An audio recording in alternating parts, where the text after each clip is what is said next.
भगवान ने जब किसी के ऊपर कोई कृपा करनी होती है तो किसी ना किसी को माध्यम नियुक्त करते हैं, उसके माध्यम से कृपा करते हैं। और यहां माध्यम किसको बना रहे हैं? अंगद को। इसलिए हम कह रहे हैं अंगद को कि काजू हमारे तासु हित होई।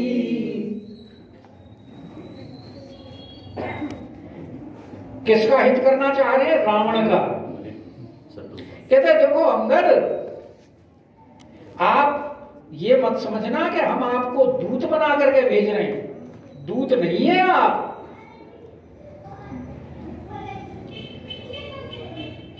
क्योंकि आप हमारे पुत्र हैं। इसलिए जो मेरा काम है वो आपका ही काम है। मैं तुमको अपने कार्य से वहां भेज रहा हूं कि लंका जाओ ताते मम कामा। और वहां कार्य क्या करना है? हमारा कार्य है जिससे जानकी जी हमको प्राप्त हो जाए, और उसका हित जिससे उसका कल्याण हो जाए।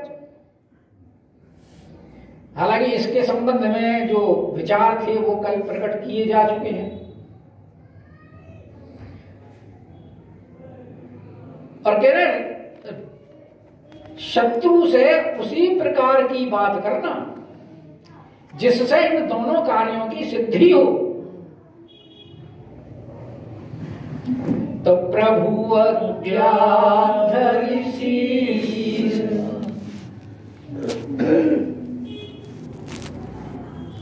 भगवान का जो आदेश था, भगवान का आज्ञा का कोई उल्लंघन तो कर ही नहीं सकता,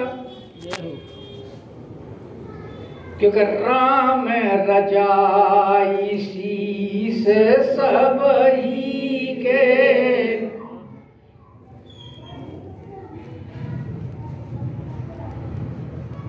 इसीलिए अंगद जी महाराज भी प्रभु अज्ञाधरि शीस के सिर धरि आय सुकरिए तुम्हारा। अरे परम धर्म ये नाथ हमारा। और मात पिता गुरु प्रभु के वाणी, बिनहि विचार करिए हित मानी। इनकी बातों के ऊपर विचार नहीं करना चाहिए कि ये कैसी है, हमेशा कल्याणप्रद ही होती है। जब परशुराम जी को आज्ञा दी गई अपनी माता का सिर काट दो, एक क्षण उन्होंने सोचा नहीं कि मेरे पिता मेरी माता का सिर काटने के लिए कह रहे हैं, और साथ में कहा भाइयों का भी काट दो क्योंकि उन्होंने मेरी आज्ञा का उल्लंघन किया है।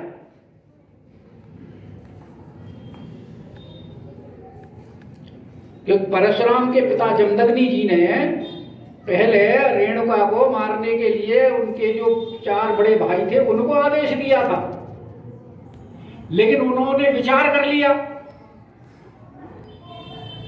कि हम माता का सिर कैसे काटें, क्योंकि उनको जल लाने में विलंब हो गया था। और परशुराम को जमदग्नि जी जान गए थे विलंब का कारण। कथा ये कह चुके हैं, सुनी होगी आपने। इसीलिए उन्होंने आदेश दिया, लेकिन जब परशुराम जी आए तो परशुराम जी ने विचार नहीं किया। इसीलिए कहा है कि मात पिता गुरु प्रभु के वाणी, बिनहि विचार करिए शुभ जानी। और उन्होंने जब काट दिया तो फिर पिता बड़े प्रसन्न हुए। बोलो क्या मांगते हो? माता को जीवित करना। क्योंकि मेरे माता और भाइयों को जीवित कर दो और इनके ये ध्यान नहीं रहे कि मैंने ऐसा किया है। तो अंगद जी भगवान की आज्ञा को शिरोधार्य करके कि प्रभु आज्ञा धरि शीस और चरण बंदी अंगद उठ्यो, भगवान के चरणों में वंदना करके और वहां से उठ गए। और चरण वंदना ये एक परंपरा है, उसका पालन करते ही है बड़ों के सामने। जामवंत जी ने भी पालन किया है कि जामवंत के पद सिरुनाई। और यहां भी चरण वंदना करते हुए अंगद लाल जी कह रहे हैं कि सोई गुण सागर ईस, कि हे प्रभु आपने कहा है ना कि बाली तने बुद्धि बल गुण धाम,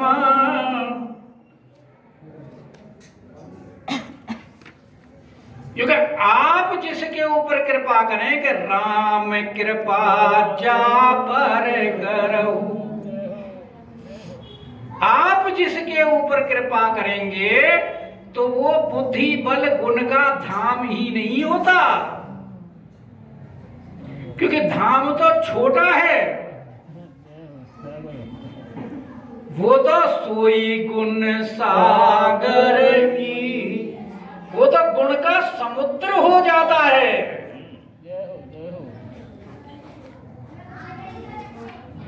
राम कृपा बल पाई कपिंदा, भय पर्छ जुत मनहु गिरिंदा। ये राम कृपा का प्रताप है।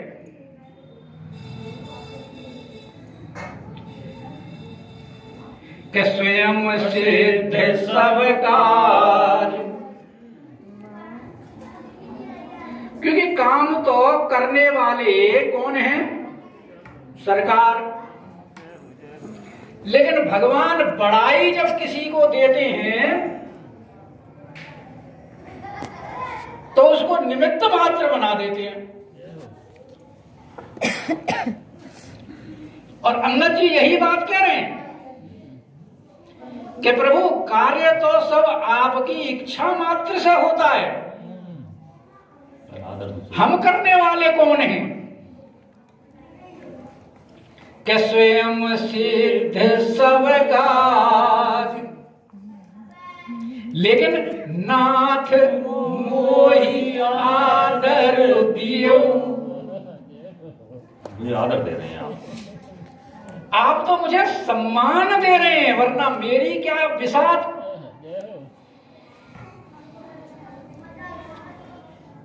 मसक ही करही विरंच सम अजहि मसकते हीन। आपका प्रताप ही ऐसा है कि आप जिसको चाहें छोटे को बड़ा बना दें और बड़े को छोटा बना दें। तो ये तो आप मुझे सम्मान दे रहे हैं कि स्वयं सिद्ध सब कार्य और नाथ मोहि आदर दियो। अस विचारी युवराज, युवराज अंगद जी महाराज विचार कर रहे हैं कि भगवान ने एक बार हनुमान जी को निमित्त बनाया था जानकी जी के अन्वेषण में,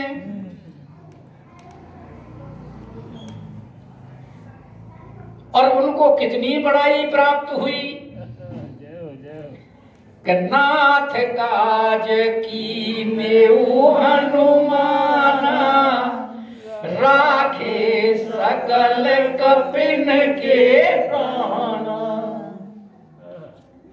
और अब ये प्रभु सम्मान मुझे दे रहे हैं तो मुझे भी हनुमान जी के समान बनाना चाह रहे हैं। इसलिए अस विचारी जुबराज और तन पुलकित हर्षित हुइयो।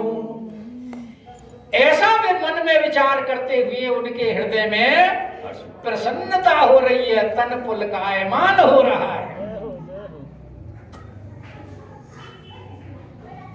कि बंदी चरण मूर धरि प्रभुताई, अंगद चलहु सबहि सिरुनाई। अंगद जी ने भगवान के प्रताप को हृदय में धारण किया, क्योंकि प्रभु का प्रताप, प्रभु प्रताप ते गरुड़ ही खाई परम लघु प्यार।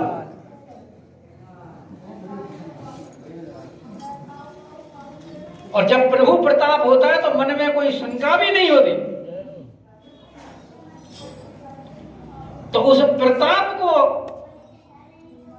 अंगद लाल जी ने अपने हृदय में धारण किया।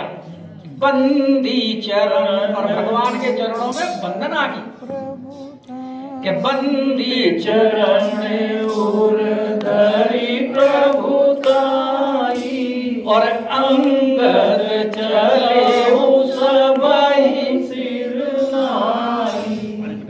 अब वहां से अंगद जी प्रस्थान कर रहे हैं, तो जितने भी वहां मंत्रीवर बैठे हुए हैं उन सबके चरणों में प्रणाम किया और उनसे आशीर्वाद प्राप्त किया। और ये हितोपदेश भी है, अभिवादनशीलस्य नित्य वृद्धोपसेविने चत्वारि तेन बध्यन्ते आयुर्विद्या यशो बलम। जो अपने बड़ों का रोज अभिवादन करता है, उनके साथ बड़े नम्रता से, शीलता से पेश आता है और अपने से बड़ों की रोज सेवा करता है। वो पहले गांव में कह दिया करते थे ना, कोई होशियार बच्चा होता था जो कि भाई इसने बड़ों की चिलम खूब भरी होंगे। पहले तो यही सेवा हुआ करती थी, चिलम भरने की।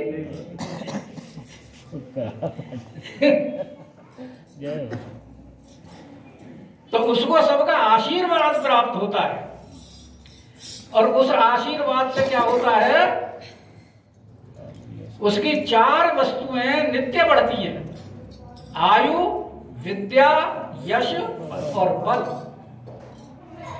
और मार्कंडेय जी की तो मृत्यु जो है वो 5 वर्ष की अवस्था की थी और वो 1 कलप कितनी बढ़ गई? आशीर्वाद से ही, इसी से ही। 1 कलप तक। तो इसलिए अंगद जी, अंगद चले सबहि सिरुनाई, और प्रभु प्रताप उर सहज असंका, रन बाकुरा वाली सुत बंका। अब जब प्रभु का प्रताप हृदय में धारण कर लिया तो अब वो सहज असंक हो गए। कहां तो अंगद जी महाराज ने जब संपाति को देखा था तो डर गए थे,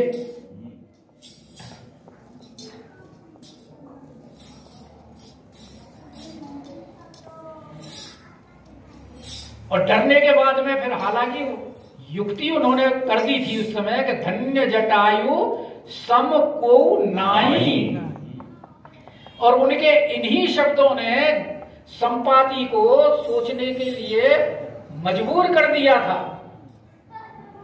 नहीं तो पहले तो बड़ा प्रसन्न हुआ था कि भगवान ने इतना बड़ा आहार दे दिया, और वही अब अंगद जी है जब भगवान के प्रताप को हृदय में धारण कर लिया तो बड़े असंख्य भाव से चल दिए, और रावण की सभा में भी जाकर के नहीं डरे। के प्रभु प्रताप उर सहज रसंका रण बांकुरा बाली सुत बंका। और बाली जी के पुत्र हैं, जैसे बाली रण बांकुरे थे ऐसे ही उनके पुत्र भी हैं।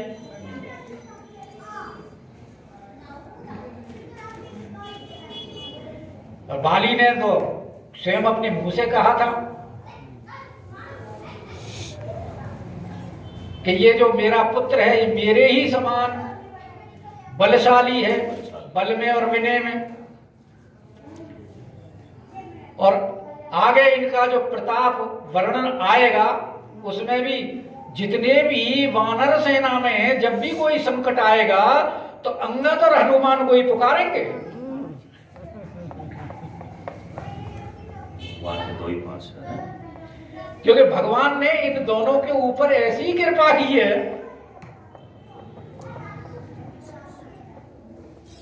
तपुर पेठत अब जब वहां से अंगद जी महाराज चले और लंका में प्रवेश किया तो प्रवेश करते ही उनकी टक्कर किससे हो गई? रावण के बेटे से। कपूर पेठत रावण कर बेटा, तो रावण के बेटा से उनकी जाते ही मुकाबला हो गया। और मुकाबला भी क्यों हो गया कि ये जा रहे थे और वहां रावण का बेटा खेलत रहा सोई के बेटा। यानी खेल रहा मतलब वो अपने कुश्ती के दाव पेच दिखा रहा था कि मैं कितना बलवान हूं। भाई योद्धाओं के तो यही खेल होता है, जो वीर होते हैं वीर का तो ये अपने वीरता का प्रदर्शन करना यही खेल माना जाता है। तो रावण का बेटा भी वहां अपने खेल रहा था कि खेलत रहा सोई के बेटा। और जाते ही रावण के बेटा से उनकी भेंट हो गई। और जब वहां पहुंचे अंगद जी तो रावण के बेटे की और उनकी वार्तालाप शुरू हुई कि बात ही बात करस बढ़िया। और वार्तालाप ऐसी हुई कि एक दूसरे के क्रोध में घी का काम किया। उससे बढ़कर अब गोस्वामी जी ने यह नहीं लिखा कि वार्तालाप क्या हुई, पर ऐसा सुनते हैं कि जब अंगद वहां पहुंचे तो रावण के बेटा ने जिसका नाम पीयूष में प्रहस्त दिया है,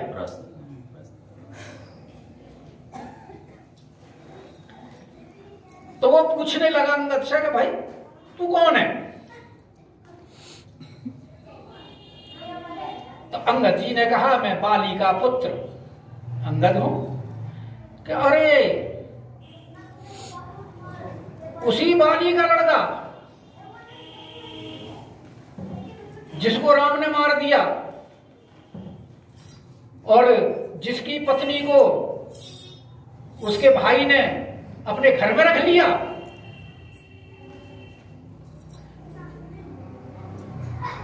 और अंगद ने यह भी कहा कि मैं प्रभु का दूत हूं, उसी का दूत तू बन के आया है, शर्म नहीं आई? तो अंगद जी भी बोले क्योंकि हाँ मैं उसी बाली का हूं जिसने तेरे बाप को अपनी काख में रखा था। 6 महीने और जिसने तुम्हारी बुआ का नाक कान काट लिए थे। तभी विवाद शुरू हो गया।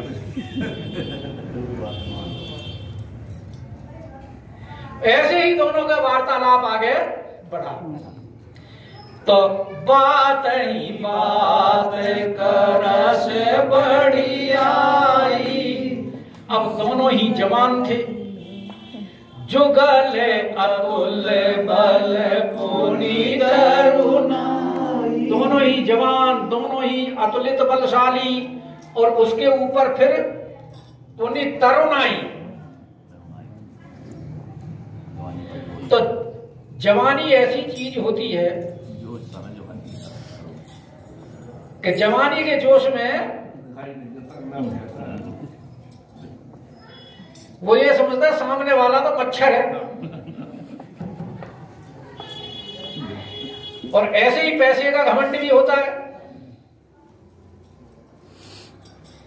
तो यहां दोनों जवान थे और तरुण थे, और फिर वो तो राजा का पुत्र है, और फिर अंगद जी उसके घर में आए हुए हैं।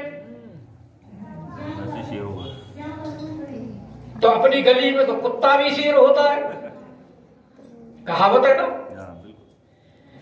तो इसलिए ते ही अंगद कहूं लात उठाई, तो उसने प्रहस्त ने अंगद की तरफ मारने के लिए लात उठाई। अब अंगद लाल जी कहां कम थे, जैसे ही उसने लात उठाई कि कहीं पद पटके फौरन उसका पैर पकड़ के और जो घुमा के जमीन में पटका है, तो उसकी तो राम नाम सत्य उड़ गए प्राण पखेरु। अब वहां जितने भी आसपास में खड़े थे वो सब लोग ये तमाशा देख रहे थे। तो निश्चर निकर देखी भट भाई, बोले भाई ये तो बहुत बलवान है जिसने रावण के पुत्र को एक बार में ही पटक के मार दिया। दूसरे का तो उसने चांस ही नहीं दिया इसे। अब उन्होंने जब देखा कि ये मर गया तो कहीं तुम्हारा नंबर ना आ जाए, तो जेहते चले न सकरी पुकार। अब सब लोग चुपचाप इधर उधर होकर के चल गए, भागे भी नहीं, क्योंकि भागेंगे तो वो समझेगा कि ये इसी के ही साथी होंगे, निपटाओ इन्हें।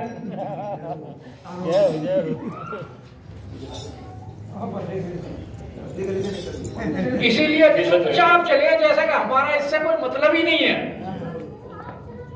जहते चले न सकई पुकार, और किसी को पुकार भी नहीं सकते,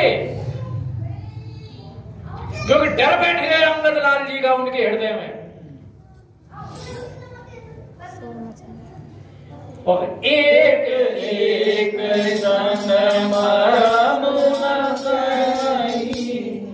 और एक दूसरे से ये भी नहीं कहते कि भाई एक ऐसे बानर आया हुआ है महाबलवान, उसने रावण के पुत्र को मार दिया। यूं नहीं कहते कि अगर किसी को कहेंगे तो अच्छा तुम्हारे सामने मारा तो तुमने क्या किया। इसलिए वो अपनी वहां प्रेजेंस शो भी नहीं कर रहे कि हमारी तो उपस्थिति वहां है ही नहीं। कि एक एक सन मारा, वो बताते ही नहीं कि वहां ऐसा हादसा हो गया। और फिर अगर मानो रावण को पता लग जाए कि भाई उनके सामने ये बात हुई थी, तो वो तो खाल खिंचवा लेगा, क्योंकि मेरा पुत्र मर गया और तुम्हारे सामने तुमने कुछ नहीं किया। इसलिए एक एक सन मारा के और समुझता सुबह चुप करी रही। सब चुपचाप रह जाते हैं, रह गए, कोई बोला ही नहीं। जैसे जब परशुराम जी गए थे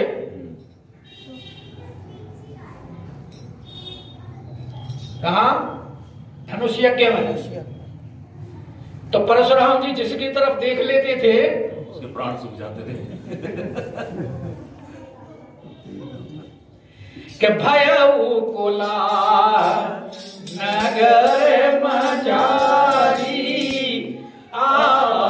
कपिलंका दे जारी। अब तो सारे नगर में ये शोर मच गया कि जो वानर लंका को जला करके गया था वो भाई दोबारा लौट आया। जैसे वो कोरोना का हाल है ना कि सेकंड वेव आ रही है। तो सेकंड अंगद जी आ गए। तो अंगद जी के इस खबर की सारे लंका में चर्चा हो गई कि भयऊ गुलाल नगर मजारी आवा कपिलंका जई जारी। और अवधों का करही कर तारा अति सभीत सब करही विचार। वो सबको पता है कि पहले वानर एक आया था, अशोक वाटिका उजाड़ दी, अक्षय कुमार को मार दिया, इतने निशाचर मारे, लंका में आग लगा दी। तो अब सब कह रहे हैं कि अवधों का करही कर। जो पहले जब आया तो इतने काम करके गया, अब आया है तो पता नहीं भगवान क्या क्या होगा। कि अवधों का करही कर तारा और अति सभीत सब करही विचार। तो लंका वाले तो जब ते जारी गयऊ कपिलंका अति सभीत सब रही सशंका। जब से शंकित रह रहे थे अब और भी शंकित हो गए।